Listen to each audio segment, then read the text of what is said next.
JonFern and Vargy. Welcome, pussy lickers, to the Boom Boom Room Podcast Show. I'm your host, JonFern, and this is Vargy.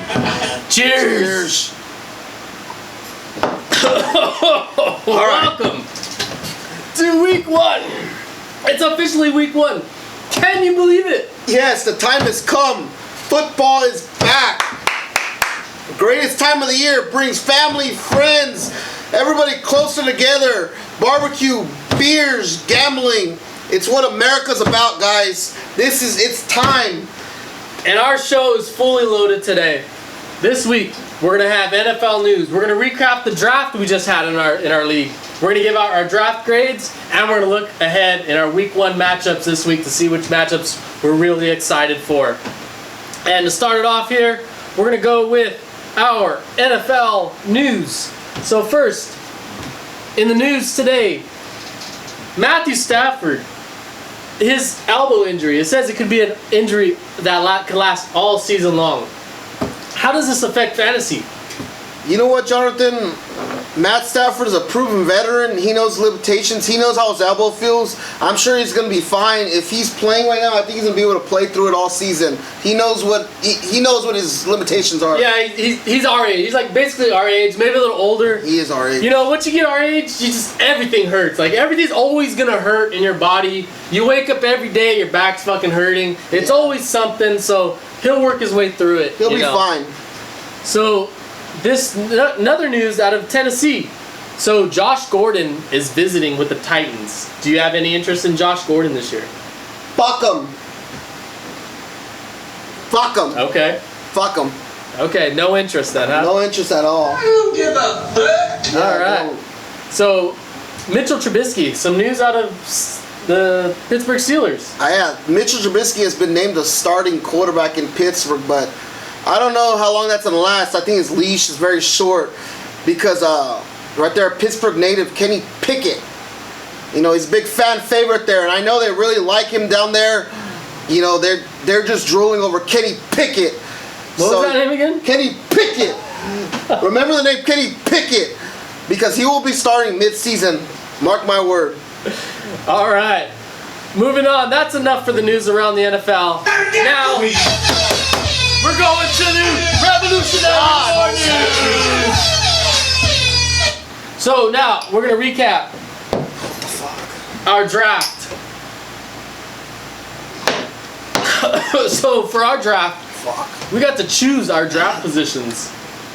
For some reason, you chose 11. Why did you choose 11?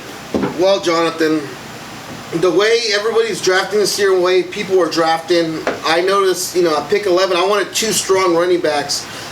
And when I saw pick 11, I noticed, I could get two strong running backs, in which I was able to. I drafted Najee Harris at 11, and I came back and I got my number one guy who I wanted, Saquon Barkley, who I think is going to have a big, explosive year, and I was able to draft both of them. That was your guy. And my strategy worked. In the pre-draft show, you said that you wanted Saquon Barkley. I did.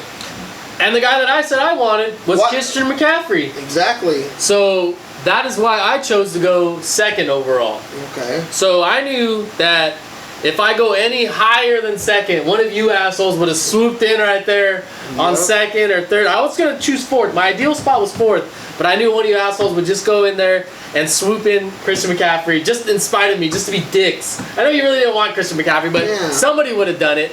But I know who you would have gotten if you didn't get Caffrey. I know you would have gotten Eckler.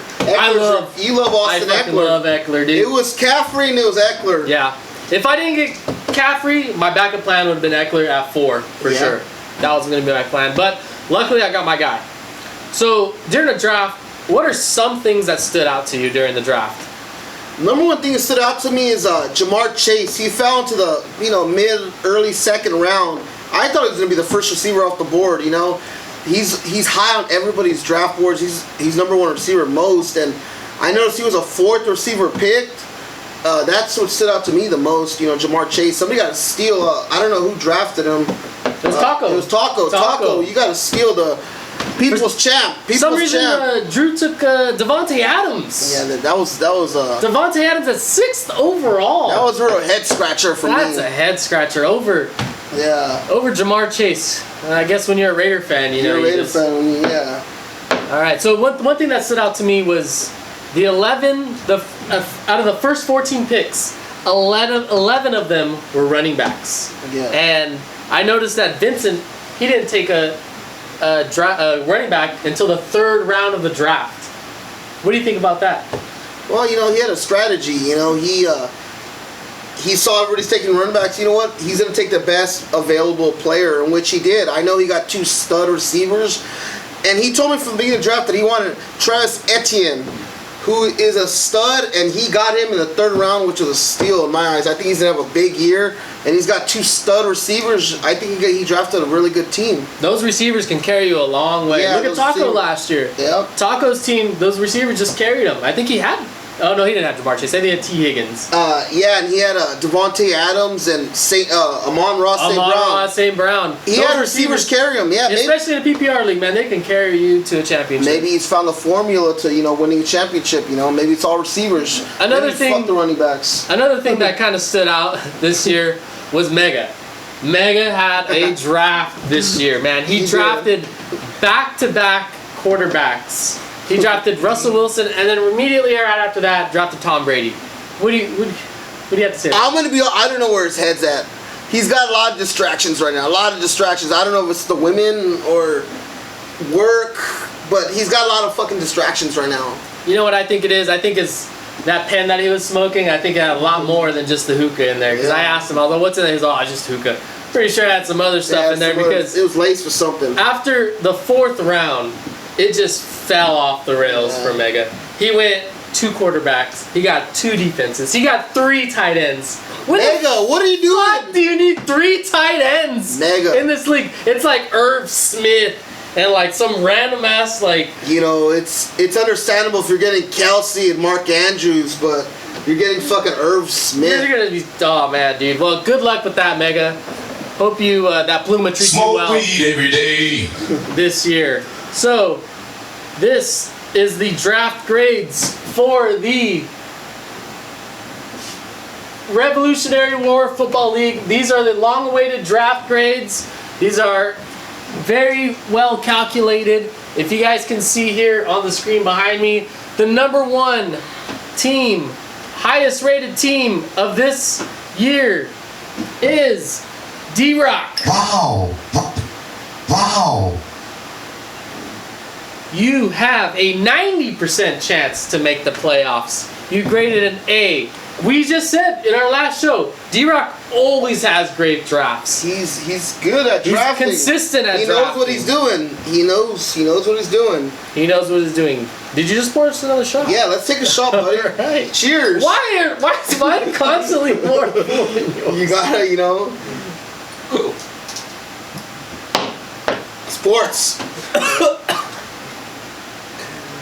The lowest was Matt with a C+, at 45% chance to make the playoffs. You know, I'm not too worried about that. You know, Matt has his, you know, he's... He's stupid. No, I don't think that, but, you know, he has his drafts. You know, he'll end up being in the middle of the pack by the end of the year. Watch, you know. He knows what he's doing. He's got his strategy. You suck. Vargy, you have a 50% chance to make the playoffs and it graded with a B-. What do you got to say about that? It's all right. We'll see how we end up at the end of the year. I'll be fine. I'm fully confident. I got a fully, like, just balanced team. I got quarterbacks. I have quarterbacks, receivers, running backs, tight ends. I'll be fine. My bench might not be as deep as I wanted them to be, but I'll be fine. So besides your team that you like, whose team do you like best?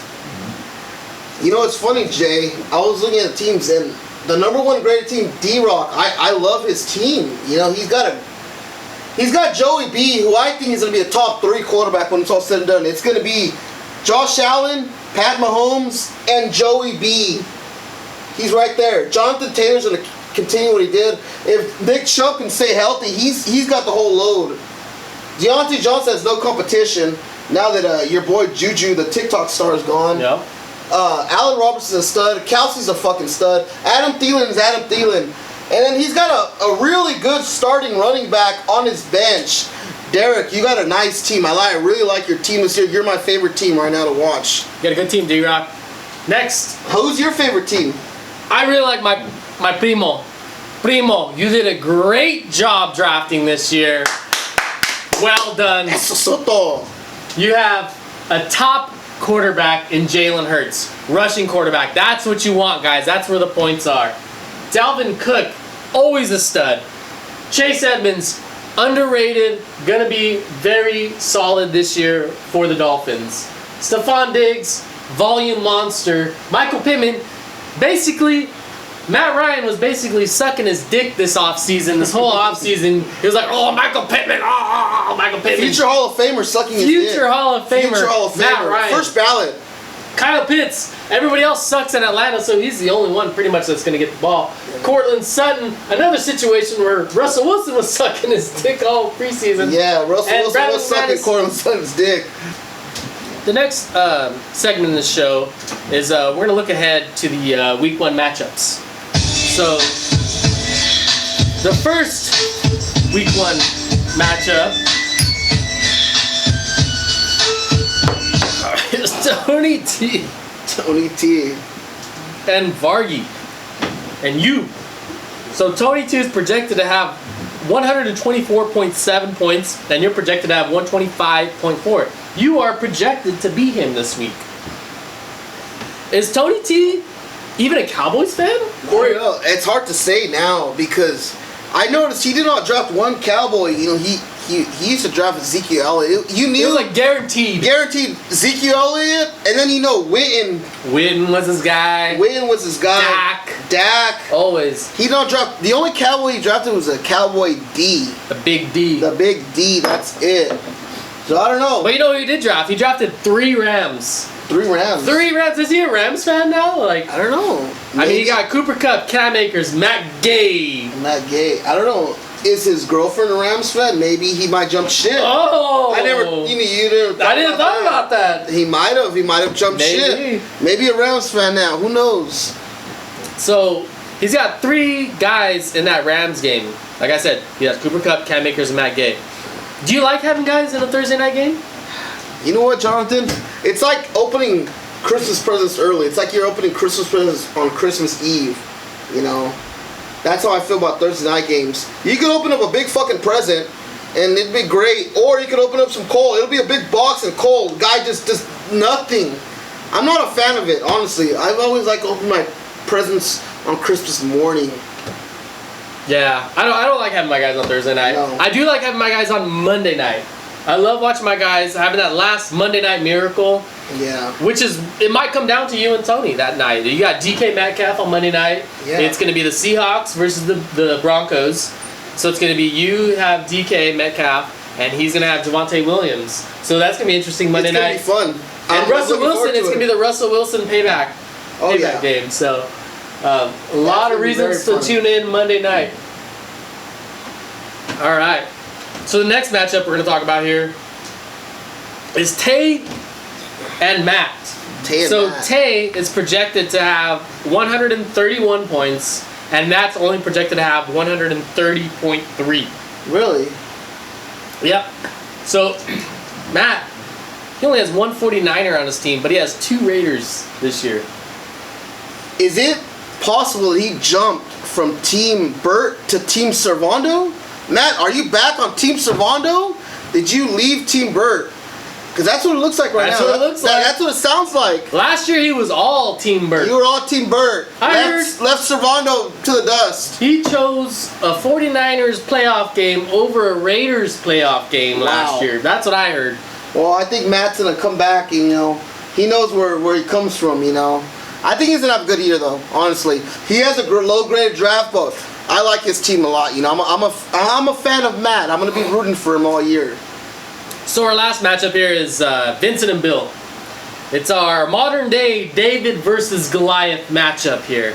So Vincent, obviously, you know, he's a smaller gentleman. He's a smaller stature man, and Bill, he's a large specimen. Human being. He's bigger than Santi for sure. He's bigger than Santi. Santi's a big man, and he's bigger than him. So Vincent's projected at 130.8. Bill's projected at 132.8. So Bill has big guys, you know. Bill's a big guy. He drafted big guys. He drafted big Derrick Henry.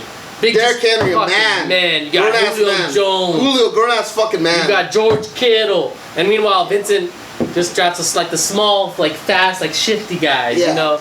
Like, he drafted Lamar Jackson, he drafted Travis Etienne, Antonio Gibson. I'm sure if Cole Beasley was in the league, I'm sure he would draft Cole Beasley. Or little like Wes Welker. Little Wes Welker. Vincent loves those guys. He loves those guys. Eats off those guys. So what do you think about this matchup here? Who do you like in this matchup? Bill a lot. Bill drafted the big guys. King Henry's still the king. I don't care what he hasn't been dethroned yet. I don't care what Jonathan Taylor did last year. King Henry had an ankle injury. He hasn't been dethroned yet. Julio Jones, he's going to eat this Sunday. That's the matchup I'm looking forward to. Tom Brady's going to feed him and keep feeding him. I cannot wait to watch that. And George Kittle's going to prove that he's the number one tight end in the league. You're making me pumped for week 1. I'm fucking pumped. You pumped? I'm pumped. You pumped. Let's go. So what game are you most pumped for this week? I'm fucking pumped for Sunday Night Football. We're watching the Bucks and we're watching the Cowboys on this TV right here. The main screen. It's going down. Bucks and Cowboys. Tom Brady versus Dak Prescott. Bunch of men playing against each other. Bunch of brutes. What about bunch of alphas? Bunch of alphas. What are you pumped about watching?